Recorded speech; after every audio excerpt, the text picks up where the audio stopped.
कभी अगर बनना है ना तो बाज बनना, लेकिन कभी तोता मत बनना। तोता बोलता तो बहुत है लेकिन ज़्यादा ऊंचाई तक उड़ नहीं सकता। बाज बोलता बहुत कम है लेकिन सबसे ऊंचाई पर जाकर उड़ता है और बाकी पक्षियों का राजा होता है एक बाज। आज मैं आपको 5 ऐसे पॉइंट्स बताऊंगा जो हर एक इंसान को बाज से सीखना चाहिए और लाइफ की बहुत बड़ी लर्निंग है इन 5 पॉइंट्स में। ध्यान से सुनिएगा। पहला, बाज की तरह अकेला चलना सीखो। बाज अकेला उड़ता है और बाकी पक्षियों के मुकाबले सबसे ऊंचाई पर उड़ता है। बाज अकेला उड़ेगा लेकिन कभी भी चिड़ियों और छोटे पक्षियों के साथ नहीं उड़ेगा। बाज हमेशा या तो बाज के साथ उड़ता है या फिर अकेला ही उड़ता है। इससे हमें यह सीख मिलती है कि छोटी सोच वालों से हमेशा दूर रहें और अकेले रहो, क्योंकि यही वो समय है जब खुद को जानने का असली मौका मिलता है। दूसरा, बाज की तरह अपने लक्ष्य पर ध्यान दो। बाज का विजन बहुत ज्यादा क्लियर होता है और बहुत ज्यादा स्ट्रांग होता है। बाज अपने शिकार को 5 किलोमीटर से भी देख लेता है और जब एक बार उसे अपना लक्ष्य दिख जाता है तो वो फिर उसके बाद रास्ते में चाहे कितनी भी मुश्किल क्यों ना आए, वो अपने लक्ष्य को हासिल करके ही दम लेता है। इससे भी एक बहुत बड़ी सीख मिलती है कि अपना विजन क्लियर रखो और उसे हासिल करने में फिर चाहे कितनी भी मुश्किल क्यों ना आए, फिर पीछे मत हटो। बाज की तरह अपने लक्ष्य पर नजर जमाए रखो। तीसरा, बाज कभी भी मरी हुई चीजों को नहीं खाता। बाज कभी भी मरे हुए जानवर को नहीं खाता, वो हमेशा जिंदा शिकार करता है। और इससे हमें यह सीख मिलती है कि ये जो हमारा पास्ट है वो मर चुका है, तो अपने इस मरे हुए थॉट्स पर ध्यान मत दो और अपने आने वाली ताजा फ्रेश जिंदगी पर ध्यान लगाओ।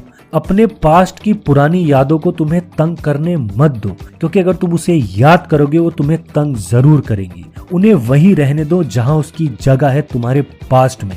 अपने पास्ट को अपने फ्यूचर में बिल्कुल भी जगह मत दो, क्योंकि अगर एक बार तुम्हारा पास्ट तुम्हारे प्रेजेंट में आ गया तो तुम्हारा पास्ट तुम्हें कभी तुम्हारे प्रेजेंट में नहीं रहने देगा। पास्ट में तुम्हारे साथ कितना भी बुरा क्यों ना हुआ हो, वो सब यादें हैं और थॉट्स हैं जो मर चुके हैं। और उस बाज की तरह बनो जो कभी भी मरी हुई चीजों को नहीं खाता।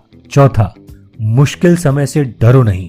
जब आंधी तूफान आते हैं ना तो बाज बहुत ज्यादा एक्साइटेड हो जाता है। जब बारिश होती है ना तो सारे पक्षी कहीं ना कहीं आड़ देखकर छुप जाते हैं, लेकिन बाज को उस बारिश में बहुत मजा आता है। जब तेज हवाएं चलती हैं तो बाज उन हवाओं के सहारे और तेजी से ऊपर की ओर उठता है और ऊपर उठते उठते वो इतना ऊपर उड़ जाता है कि वो बादलों से भी ऊपर चला जाता है। और इससे भी एक बहुत बड़ी सीख मिलती है कि मुसीबत में भी मजे ढूंढो। और नेपोलियन ने एक बार कहा था कि हर बड़ी चुनौती अपने साथ एक बहुत बड़ा अवसर लेकर आती है। तो उस बाज की तरह तुम भी अपने अवसर को पहचानो, और जिस दिन उस अवसर को पहचान लिया फिर सारी मुश्किलें तुम्हारे नीचे होंगी और तुम उन मुश्किलों से कहीं ऊपर।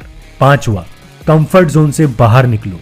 बाज अपने घोंसले से नरम घास, मुलायम घास को निकालकर बाहर फेंक देता है ताकि बाज के बच्चे को कंफर्टेबल फील ना हो सके, क्योंकि अगर वो घोंसले में कंफर्टेबल हो गया तो वो वहीं रहना पसंद करेगा। लेकिन बाज ऐसा कभी होने नहीं देता।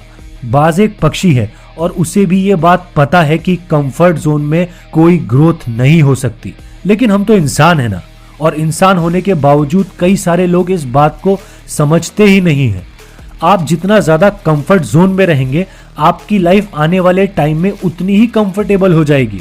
दोस्तों, मुझे पूरी उम्मीद है कि बाज द्वारा बताए गए इन 5 लेसन से आपको कुछ ना कुछ सीखने को जरूर मिला होगा। कमेंट करके जरूर बताइएगा कि आपको कौन कौन सी सीख सबसे ज्यादा अच्छी लगी और अपने दोस्तों के साथ शेयर जरूर करिएगा। ये वीडियो अच्छा लगा हो तो लाइक कर दीजिए, इस चैनल को सब्सक्राइब कर दीजिए। हंसते रहिए, मुस्कुराते रहिए और जिंदगी में आगे बढ़ते रहिए।